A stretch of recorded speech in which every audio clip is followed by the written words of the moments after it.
नमस्कार दोस्तों, जय माता दी। तो आज की इस वीडियो में हम बात करने वाले हैं भीष्म पितामह का वध कैसे हुआ, क्या है इसका रहस्य। चलिए वीडियो शुरू करते हैं। भीष्म द्वारा बड़े पैमाने पर पांडवों की सेना को मार देने से घबराए पांडव पक्ष में भय फैल जाता है।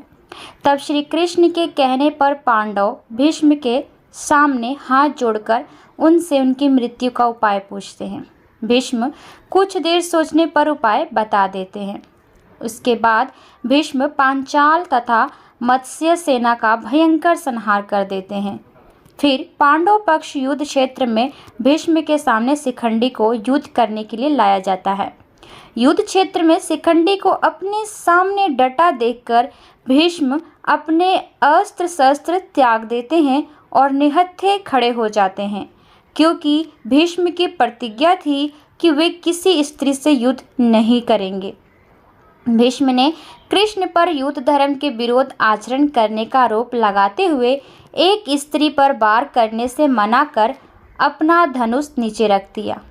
कृष्ण ने भीष्म को उत्तर दिया कि आपने हमेशा ही अपने द्वारा निर्धारित मानदंडों का निर्णय लिया है और धर्म की अवहेलना की है। आज भी उन्हीं मानदंडों पर वे शिखंडी को स्त्री बता रहे हैं, जिसका पालन उसके पिता ने पुरुष की तरह किया है और उसके पास यक्ष का दिया हुआ पुरुष लिंग भी है।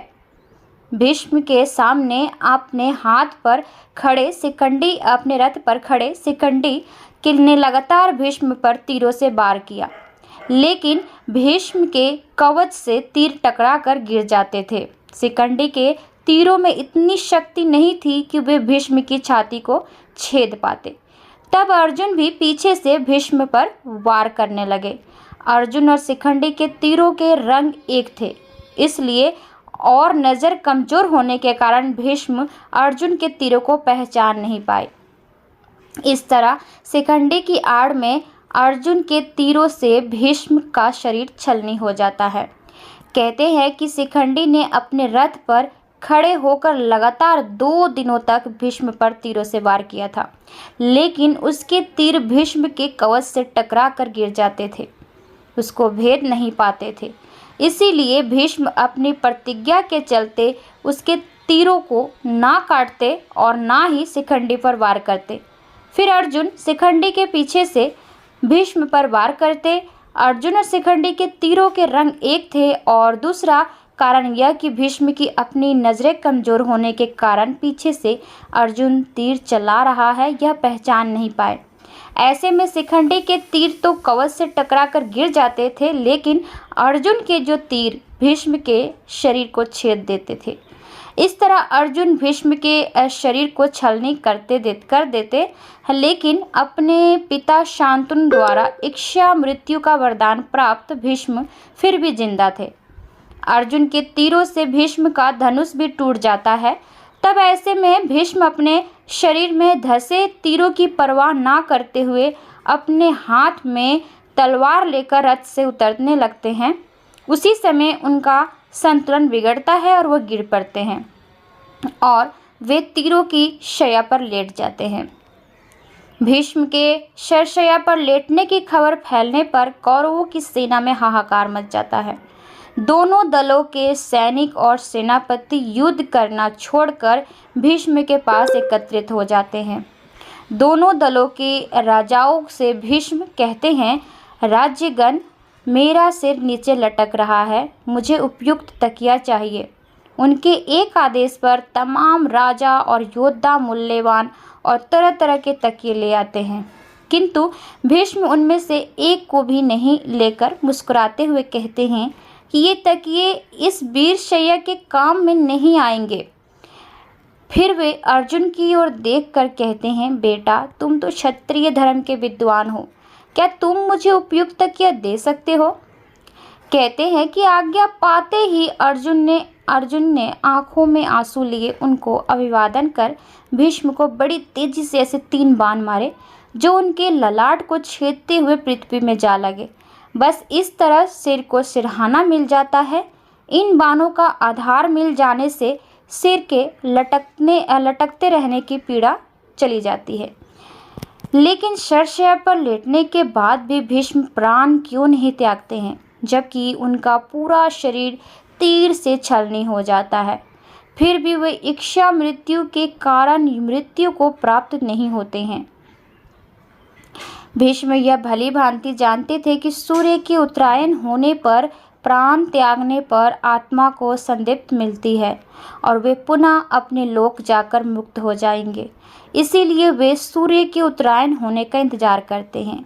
भीष्म ने बताया कि वे सूर्य के उत्तरायण होने पर ही शरीर छोड़ेंगे, क्योंकि उन्हें अपने पिता शांतनु से इच्छा मृत्यु का वर प्राप्त है और वे तब तक शरीर नहीं छोड़ सकते जब तक कि वे चाहे। लेकिन 10वें दिन का सूर्य डूब चुका था। ऐसे भी कहा जाता है कि भीष्म को ठीक करने के लिए शैल्य चिकित्सक लाए गए, लेकिन वे उनको लौटा देते हैं और कहते हैं कि अब तो मेरा अंतिम समय आ गया है, यह सब व्यर्थ है, शरशय्या ही मेरी चिता है, अब मैं तो बस सूर्य के उत्तरायण होने का इंतजार कर रहा हूँ। पितामह की ये बातें सुनकर राजगण और उनके सभी बंधु बांधव उनको प्रणाम और प्रदक्षिणा कर करके अपनी अपनी छावनियों में लौट जाते हैं। अगले दिन सुबह होने पर फिर वे सभी भीष्म के पास लौटते हैं। सभी कन्याएं, स्त्रियां और उनके कुल के योद्धा पितामह के पास चुपचाप खड़े हो जाते हैं। पितामह ने पीने के लिए राजाओं से ठंडा पानी मांगा। सभी उनके लिए पानी ले आए, लेकिन उन्होंने अर्जुन की ओर देखा। अर्जुन समझ गया और उसने अपने गांडीव पर तीर चढ़ाया और पर्जन्याय का प्रयोग कर वे धरती में छेद करते हैं। धरती से अमृत तुल्य सुगंधित बढ़िया जल की धारा निकलने लगती है। उस पानी को पीकर भीष्म तृप्त हो जाते हैं।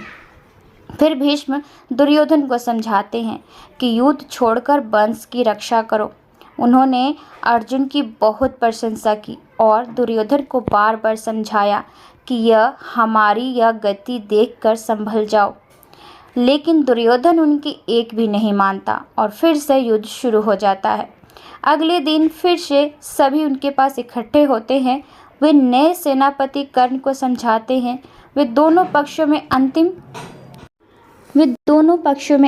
अपने अंतिम वक्त में भी संधि कराने की चेष्टा करते हैं। भीष्म के शरशय्या पर लेट जाने के बाद युद्ध और 8 दिन चलता है। भीष्म यद्यपि शरशय्या पर लेटे हुए थे, फिर भी उन्होंने श्री कृष्ण के कहने से युद्ध के बाद युधिष्ठिर का शोक दूर करने के लिए राजधर्म, मोक्ष धर्म और अपाधर्म आदि का मूल्यवान उपदेश बड़े विस्तार के साथ दिया।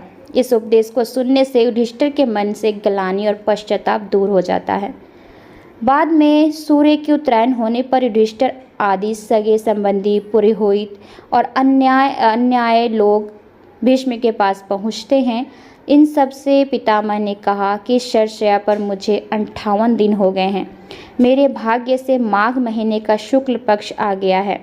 अब मैं शरीर त्यागना चाहता हूँ। इसके पश्चात उन्होंने सब लोगों से प्रेम पूर्वक विदा मांगकर शरीर का त्याग कर दिया। सभी लोग भीष्म को याद करके रोने लगे। युधिष्ठिर तथा पांडवों ने पितामह के शरीरविद शव को चंदन की चिता पर रखा तथा दाह संस्कार किया। आखिर ये शिखंडी कौन था? शिखंडी को उसके पिता द्रुपद ने पुरुष की तरह पाला था। दरअसल शिखंडी पिछले जन्म में अम्बा नामक राजकुमारी था, जिसकी 2 बहनों के साथ भीष्म ने अपहरण कर लिया था।